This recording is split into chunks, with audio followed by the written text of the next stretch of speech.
Are you looking for a premium townhomes here in Biñan, Laguna that is just 5 minutes away from SLEX exit and near Southwoods Mall? We welcome you to the newest project here in Biñan, Laguna, Privado Homes.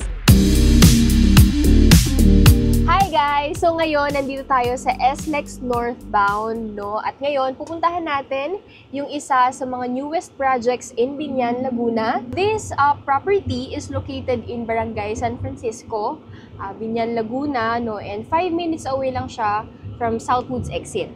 So ngayon, pa-exit na tayo, no, sa Southwoods. So makikita nyo kung gaano siya kalapit, no, dito sa property na ito. And dito naman sa kaliwang part is ito na yung Southwoods Mall, no? So Southwoods Mall or the Southwoods City itself is one of the townships here in Biñan, Laguna. Kapag sinabing township sa isang area, ibig sabihin sustainable siya, no? So lahat ng pangangailangan, necessities ng isang tao, schools, hospitals, malls, no? So, nandyan yan lahat. So, isa yon si Southwood City. And right now, katabi lang ni Southwood City itong isang project, no, na pupuntahan natin, which is si Privado Homes, kung saan namin kayo ito-tour, no? And makikita nyo kung gaano siya ka-accessible. So, right now, nandito na tayo sa main road ng San Francisco, papuntang Privado Homes, no? Yung isa sa mga projects na kilala here, no, na housing development din is si Olivares Home Southwoods, no, if familiar man kayo. So, isa siyang existing, no, or existing proofs, no, na in demand dito sa area yung house and lot. Kaya naman si Ciudades, no, which is the developer of Privado Homes, pumosisyon din siya dito, no, and kaya ngayon, pupunta tayo doon para makita nyo din, no, yung bonggang-bonggang house and lot nila na talaga namang mai-in-love ka. And as of now, guys, no, Privado Homes is currently at 80% sold out, no? So, ibig sabihin, may demand talaga siya when it comes to house and lot. So, Privado Homes has a total of 4 model houses. So, Chiesa, Anonas, Rimas, and Zapote. So right now, papasok na tayo ng Privado Homes, no? And finally, makikita nyo na yung whole development plan. So hi guys! So finally, nandito na tayo sa Privado Homes and nandito tayo ngayon sa mga model houses nila, no? Which is si Rimas and si Chiesa. No? And right now, we will tour you around this area, no, para makita nyo kung ano yung itsura niya ngayon. And as of now, these are the existing model houses na meron sila. Kaya tara, itutour namin kayo. So kung makikita nyo dito guys sa labas, no, this whole parking lot is for you, no? So kasya dito ang isang SUV or van, no? So, what you see is what you get, no? Hindi lang kasama tong car, syempre, and also yung Christmas lights. And dito naman sa may walkway na area, kung ano man yung nakikita nyo dito ngayon, ganito nyo rin siya makukuha or matuturn over sa inyo. And the layout, no, of this house is more of like a minimalist style, no, or layout or design with wood accents, no, which I like. And kung papansin nyo dito, guys, meron siyang stone wall finish, no, na nasa labas or nasa front, no, ng house and lot. And this time naman, pasok naman tayo sa kanya para makita niyo yung loob. Hi! So welcome, no, sa loob ni Rimas Model, no? And right now, dito tayo sa kanyang living room ngayon, no, or living area. And pagpasok mo pa lang, no, the natural light is coming in or approaching you, no. And this is the complete finished type of turnover unit, no, ni Privado Homes. And guys, no, kung ano yung nakikita nyo dito ngayon, what you see is what you get here in this house and lot. Natanggalin nyo lang yung mga furnitures, no, mga itong dining table, itong chairs here, the table, no. Tanggalin nyo lang yan, then everything is yours, no. How good is that, diba? And kung papansin nyo naman dito sa kanyang kitchen area, no, I really like the tiles na ginamit, no, dito sa kitchen niya, and also the cabinets, no. And kung papansin niyo dito, guys, merong space, no. And dun kasi sa kanyang dressed up unit, nandito yung kalan. In this area naman, no, pwedeng ilagay yung ref, no, since may outlet. Outlet siya here. So, hindi pwede yung maliit na ref. Kailangan yung malaking ref ang ilalagay. Yung 2-door, ganon. Yes. And also, I really like the design na ginawa nila here sa overhead cabinets, no? May shelves and dinugtungan nila ng cabinets. No, ayan. Where you could place all your tools, no, in cooking, ganyan. Ayun. So, I really like the design, no, it's very homey, and the natural light is just coming in, no, inside this house. And in this area naman, no, is the service area. Yan. What can you do with the service area? No, pwede siya maging laundry area. No, o kaya naman mailagay yung mga gamit na hindi na masyadong ginagamit, no, maging storage room, ganyan, no, or as a typical Pinay, no, or Pinoy, talagang yung mga ganitong spaces ginagawa nilang laundry area. May window rin dito, no, coming from the kitchen area. In this area naman is the common toilet and bath here in first floor, no. So, buksan lang natin yung ilaw, ayan siya. This is how spacious, no, the CR is here in the first floor. Sobrang daming space, no. To the point na pwede ka pang maglagay ng door glass here in this area para maging shower room siya, parang ganon. No? So, ngayon naman, no, since tapos na tayo here in the first floor, I think it's time for me to show, no, kung ano yung meron sa taas. But before tayo tumaas, no, this is the stairs would look like, no, for the turnover unit. Sementado siya, no, and it's open. Compared to other stairs na one piece, no. So, ito, hiwa-hiwalay siya. And yung ibabaw niya is a vinyl material. Ngayon, tumaas naman tayo, no, para makita nyo naman yung second floor or yung mga rooms na meron here in Rima's model. So, welcome to Rima's second floor, no? So, hindi ko nga pala nabanggit sa inyo guys kung gaano kalaki, no, itong model house ni Rima's. So, currently, no, Rima's model is sitting in a 60 square meter lot area and around 80 square meter floor area, no? So, ngayon naman, pasok naman tayo dito sa kanyang master's bedroom, no? So, pagpasok mo pa lang, kapag ganito ang panahon, no, I really like it kapag yung araw pumapasok sa loob ng bahay, no? Kasi it gives natural light to the point na hindi mo na kailangan ng ilaw para lang mapaliwanag yung kwarto mo. And what I really like about this house and lot also, or this project, is meron ng kasamang built-in cabinets, no? So, hindi lang siya basta-basta built-in cabinets. No? Look at the material na ginamit here. Hindi siya yung alam nating cabinet, no, ng mga nanay natin.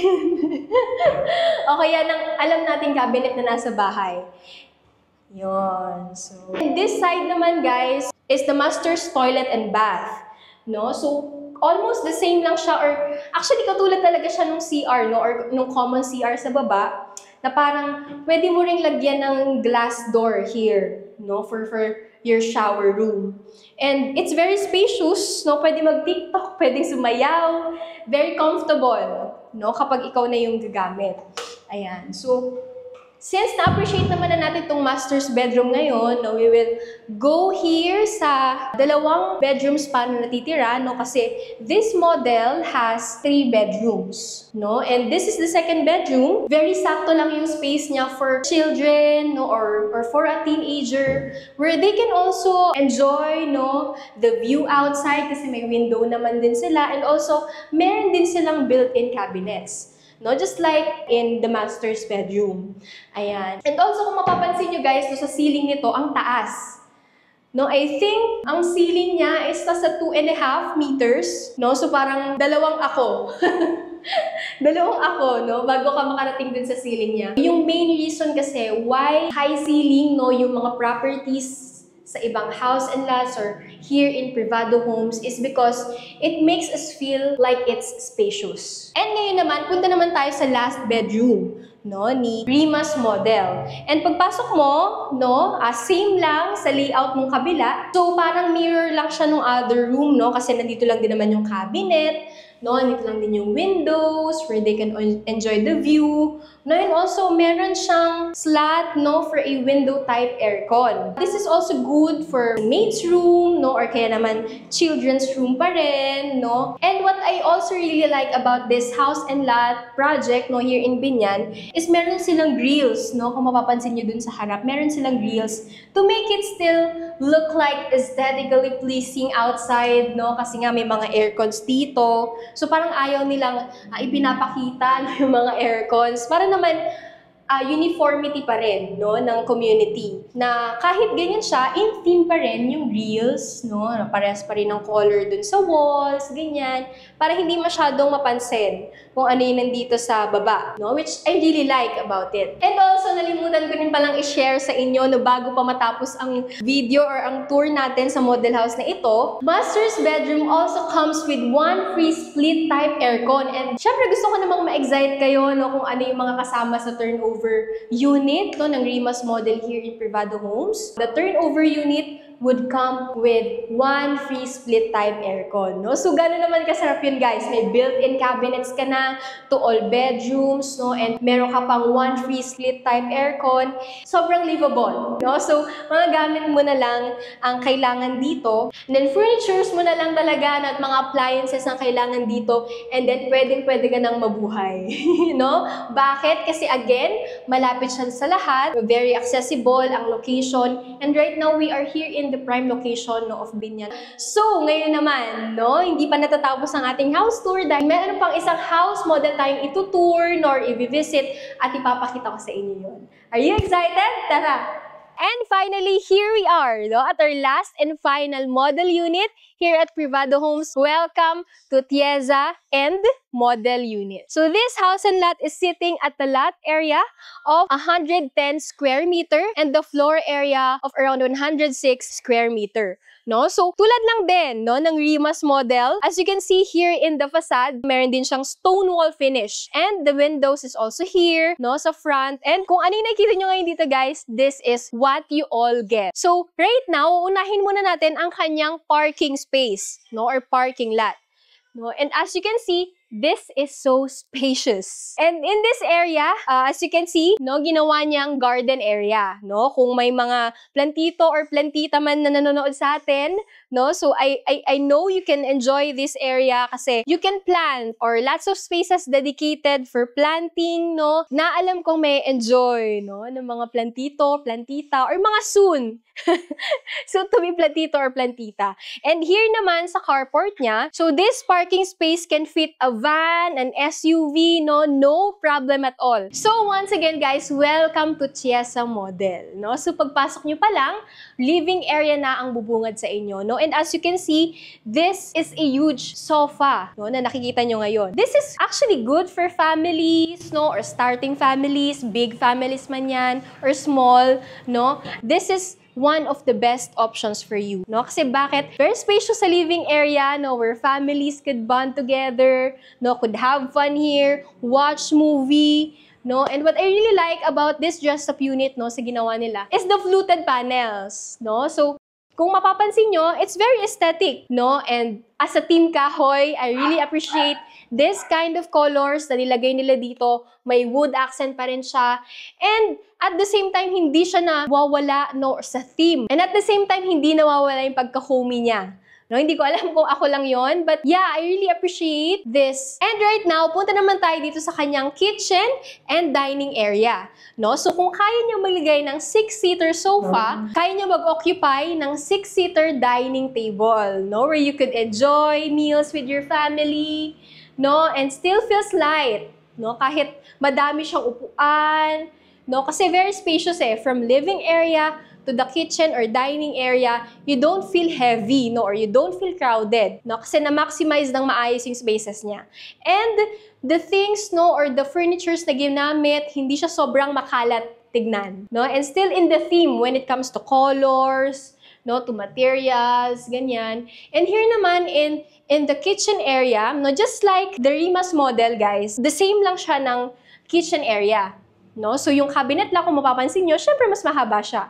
no? Kasi mas malaki na yung lot area and floor area nito. And just like the Rimas model, guys, no, meron din siyang space dito that is provision for stovetops. Okay? And then in this side naman, sabi ko nga sa inyo, hindi pwede ang maliit na ref. Kailangan 2-door ref ang gagamitin, no? Para naman talagang kuhang-kuha niya yung space, no? Or fit na fit siya doon. In this side naman, same lang kay Rimas model, may windows din, no? And in this area, service area pa din siya. But what's unique about this service area, no, accessible siya to garden and to parking, no? So kung masarahan man siya sa front door, masarahan man siya dun sa sliding door, meron pa rin siyang access here sa service area. No, just in case lang naman na malak kunwari yung mga pinto, may access pa rin siya here in this area. And sa tabi naman nito is the common toilet and bath here in the first floor. No, so this time, syempre naglagay na siya ng glass door, no? So, ngayon naman, no, nandito naman tayo ngayon sa second floor. Makikita naman natin, no, ano kaya itsura ng mga bedrooms if may gamit sila, no? So ngayon, let's start here in the first bedroom, no, na nakita nyo in Rimas model. Pero dito guys, no, medyo iniba lang yung layout niya, no, kasi nandito yung cabinet, where in Rimas, nandito yung cabinet, no, here in the side. Pero dito, ang ginawa niya kay Chiesa model, nilagay niya dito yung cabinet, and in fairness, no, the cabinet is also bigger here, no, and spacious.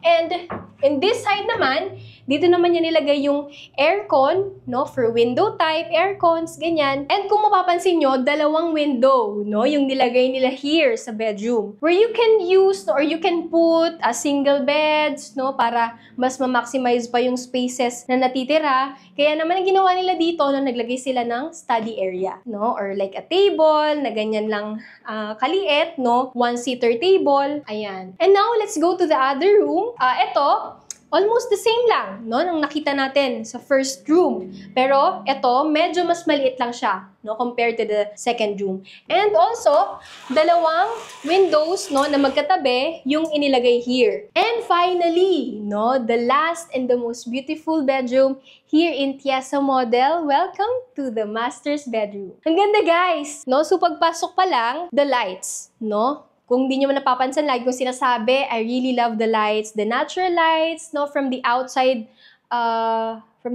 world, no. So dito ang ginawa nila, syempre master's bedroom here, like a king-sized bed. At ang ginawa nila, no, nilagyan nila ng tag-isang nightstand table, no. And in this area naman, syempre meron ka pa rin sarili mong table when you want to write, to read, no, or to focus on something. And meron kang shelves, no. I think iisa lang to, no? So, talagang inilagay lang talaga siya dito sa space na to kasi sakto lang naman din siya, no? While you could design, no, or put your collectibles here, pwede mo pa rin ma-access, no, yung study table, or pwede mo pa rin siyang ma-enjoy. And in this area naman, nilagay nila yung console and the fluted panels, no? Kung sa baba, guys, nakita nyo yung fluted panels naman dun sa may living area, no? So, ginaya lang nila dito sa master's bedroom where you could put your TV here, no, speakers, ganyan. Actually, may spaces pa dito, no, sa gilid ng pinto, no. So, ano pang pwede mong malagay dito? Could be another shelves, no, or could be tall plants, no, to refresh the area and para may iba pang kulay na nakikita, no, just to spruce things up. Ngayon naman, ito ang CR, no, or ang toilet and bath ng master's bedroom. As you can see, this CR has more spaces. No, and syempre, meron pa rin namang glass door, no? Para naman meron kang me time, no? Whenever you want to shower, ganyan. And, finally, no? Welcome to master's bedroom. Walk-in closet, guys, no? So, as a woman who loves to dress up, who loves makeups, no? It's a huge relief for me kapag yung isang kwarto is merong space, no, na nilalaan para sa mga gamit na yun. No, that's my minimum requirement in a house and lot. That's why I really love this model unit or si Chiesa, no, ng Privado Homes. No, so kung mapapansin nyo dito, naglagay lang muna siya ng dresser, no, with mirror, ganyan. And what I'm envisioning, no, is a huge mirror, no, here in this side o kaya naman sa side na to. To girls, women, no, alam kong gets nyo ako kapag nakukuha natin yung tamang lighting. No? So, kailangan yung mirror nakatapat doon kung saan natatamaan ka ng magandang lighting. No? So, kaya magandang ilagay dito yung mirror, no? Para naman natural yung lights na pumapasok sa'yo. In this area naman, could be your shoe rack, no? Kung marami ka mang sapatos, ganyan. So, I think kaya lang muna ito nilagay dito kasi could be a dresser din. No, yung mailagay mo muna. And in this area naman, talagang inubos niya yung space. No, for a closet. I really appreciate this feature, no, or this walk-in closet. No, I have so many spaces, and that's what makes me fall in love, no, in this model house. No, so ano na lang yung mga improvements na nakikita ko dito? Syempre is the lighting. No, while meron kang lights na nakukuha dito, I think it could be improved kung mas maliwanag, no, yung lights na nandito sa walk-in closet. Kasi syempre gusto mong maging welcoming siya eh, no, kapag magbibihis ka and you wanna feel good. No? So, enough of this space, no? Halata namang gustong-gusto ko tong space na to, or feature ng space. So, ngayon naman, ang master's bedroom din ay syempre merong kasamang split-type aircon. No? Just like the Rimas model, no? Chesa has also one free split-type aircon. So, sino namang aayaw doon, di ba? Ang dami ng features na magiging accessible sa'yo kapag binili mo to, tapos meron ka pang one free split-type aircon. No? And that's the end of our house tour of the model houses here in Privado Homes. So again, the first house na tinur ko sa inyo is the Rimas model, and this house is the Tiesa model. So ngayon, baba muna tayo, no, para pag-usapan ang payment terms and financing options. So for Rimas model, no, the total contract price is 7.5 million pesos. You could avail 350,000 pesos discount on selected units. And also the installment options, no, are available via Pag-ibig, bank, and in-house financing. And the Tiesa's total contract price is currently at 11.3 million pesos. You could also avail 350,000 pesos discount on selected units, just like Rimas model. Now, and also, installment options are available via Pag-ibig, bank, and in-house financing. So guys, if you're interested in owning or securing your unit here at Privado Homes, you may send us a message on our Facebook page at InvestGen Realty, or give us a call at 0916-740-8158. And if you love this video, hit the subscribe, like, and notification bell for more videos here in Laguna. Once again, I'm Harriet from InvestGen Realty. See you on our next videos. Bye-bye!